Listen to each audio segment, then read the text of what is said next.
जय हिंद। आज हम लोग पढ़ने वाले तरंग के बारे में। ठीक, तरंग किसको कहते हैं?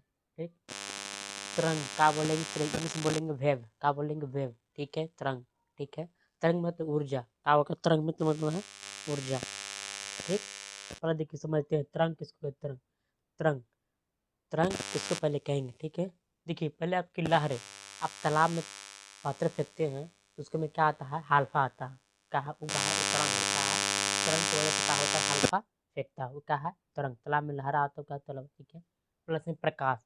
प्रकाश एक प्रकार के एक तरंग है जो चलता है पूरा एक तरंग की वजह से। ठीक है, अब भूकंपीय भूकंपीय जो कंपन होता है वो भी एक तरंगे है। क्या है?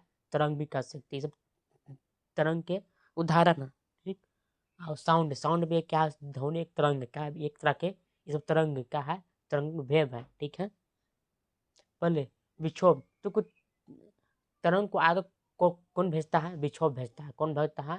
विक्षोभ भेजता है। अब तरंग में क्या रहता है? ऊर्जा रहता है। क्या रहता है? ऊर्जा, एनर्जी रहता है। मतलब ऊर्जा क्या करता है? तरंग को एक स्थान से दूसरे स्थान में ले जाना, मतलब स्थानांतरण करना करता है तरंग। मतलब ऊर्जा का काम करना है, एक का स्थान से दूसरा स्थान में ले जाना तरंग को काम करता है। ठीक है, तरंग दो प्रकार के होते हैं, एक यांत्रिक तरंग हो गया, एक चुंबकीय विद्युत चुंबकीय या अयांत्रिक तरंग कह सकते हैं। ठीक है, दोनों में इसको या अयांत्रिक या विद्युत चुंबकीय तरंग होते हैं। ठीक है, यांत्रिक में अगर में कोई एक माध्यम की आवश्यकता होती है। यांत्रिक तरंग में जो है ठोस द्रव गैस में तीनों में जाएगा, मतलब मैंने कि प्रभाव होगा। ठीक है, मतलब हमने माध्यम का आवश्यकता कर्म होता है। यांत्रिक तरंग में जो है एक माध्यम का आवश्यकता है। एकर में जो है विद्युत चुंबकीय तरंग माध्यम की आवश्यकता बिल्कुल नहीं रहेगी, एकर माध्यम की आवश्यकता नहीं रहेगा। ठीक है, देखिए अब यांत्रिक तरंगे कितना प्रकार के हैं? दो प्रकार के हैं। कितना प्रकार के हैं?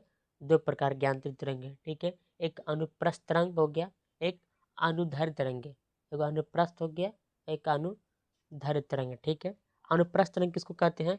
देखिए अनुप्रस्थ तरंग जब भी चलेगा तो ऊपर नीचे चलेगा। कहा ऊपर नीचे चलेगा। देखो ये तरंग है, ऊपर नीचे चलेगा। अनुप्रस्थ तरंग जो चलेगा ऊपर नीचे चलेगा, ऊपर नीचे चलेगा। जैसे में हो गया ऊपर नीचे, जैसे में है तालाब में पत्थर फेंकते हो तो उसका हल्का ऊपर नीचे करता है। ठीक है, प्रकाश भी कहा है अनुप्रस्थ तरंग है।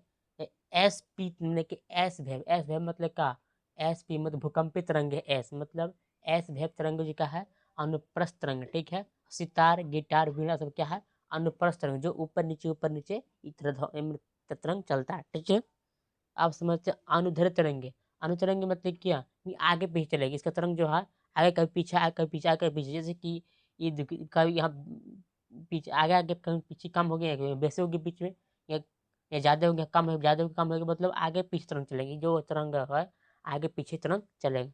जैसे कि हवा हो गया, हवा का है अनुदैर्ध्य तरंग। कैसा है? अनुदैर्ध्य तरंग है। ठीक है, स्प्रिंग भी, स्प्रिंग देखा स्प्रिंग ना, वो भी क्या है? अनुदैर्ध्य तरंग है। ठीक है, पी वेव, पी वेव मतलब एक भूकंपीय तरंगे भी है पी वेव। ठीक है, चलेगा। अल्ट्रासाउंड भी क्या है? अनुदैर्ध्य तरंगे, क्या है? अनुदैर्ध्य तरंगे हैं। ठीक है, अब समझते हैं विद्युत चुंबकीय तरंगे। विद्युत चुंबकीय तरंग के माध्यम बताया तो माध्यम की आवश्यकता बिल्कुल रहता है। एकर में विद्युत चुंबक जो निर्वात में चल सकता है। निर्वात मतलब कि जहाँ हवा नहीं वहाँ भी चल सकता है विद्युत चुंबकीय। अब विद्युत चुंबकीय तरंगे को हम लोग अयांत्रिक तरंग भी कह सकते हो। ठीक है, ऊर्जा संयोग भी रहता है घर में। ठीक है, प्लस में जी विद्युत चुंबकीय तरंग जो है ये फोटोन से बना होता है। कहाँ से बना होता है? फोटोन से बना होता है। ठीक है, ठीक है, फोटोन से बना होता है। अब विद्युत चुंबकीय जो कई भागों में बांटा गया है, गामा किरणें, एक्स किरणें, पाराबैंगनी किरणें, दृश्य किरणें, आरोक्त किरणें, सूक्ष्म किरणें, और रेडियो रेडियो किरणें, सब क्या भी वही पढ़ेंगे अगले वीडियो में। ठीक है, ये वाला बारह पढ़े। अभी हाल का देख लो, तरंग दैर्ध्य किसको कहते हैं? वेवलेंथ मतलब तरंग दैर्ध्य किसको कहते हैं? देखो तरंग लंबाई का बोलेंगे तरंग दैर्ध्य, तरंग लंबाई का बोलेंगे तरंग दैर्ध्य। उसको तरंग दैर्ध्य का समाप्त हैं लेमडा से। ये लेमडा का चिन्ह का है, ये लेमडा का चिन्ह है। ठीक है, इसको जो है कभी इसको देखो क्रस्ट प्लस थ्रू, मतलब क्रस्ट प्लस थ्रू मिला का बनाता है तरंग, मिला के बनाता है मतलब तरंग, मतलब क्रस्ट प्लस थ्रू मिलाकर का बनाएगा तरंग। जैसे हम देखिए तरंग पा रहा हूँ यहाँ से लेके यहाँ से फिर उठेगा फिर ये जाएगा, ये दोनों के बीच में जो लंबाई हो उसको क्या बोलेंगे? तरंग दैर्ध्य का तरंग दैर्ध्य। इसको क्रस्ट बोलते हैं और इसको बोलेंगे थ्रू। इसको क्रस्ट, इसको थ्रू बोलेंगे। ठीक है, आप समझते हैं। आयाम का मतलब कि एम्पलीट्यूड क्या है, एम्पलीट्यूड। तो आयाम किसको बोलेंगे, तरंग की ऊंचाई को क्या बोलेंगे, आयाम। तरंग की ऊंचाई देखो, तरंग पूरा ऊंचाई, तरंग क्या है, तरंग ऊंचाई को क्या बोलेंगे, आयाम। तरंग की ऊंचाई को क्या बोलेंगे, आयाम।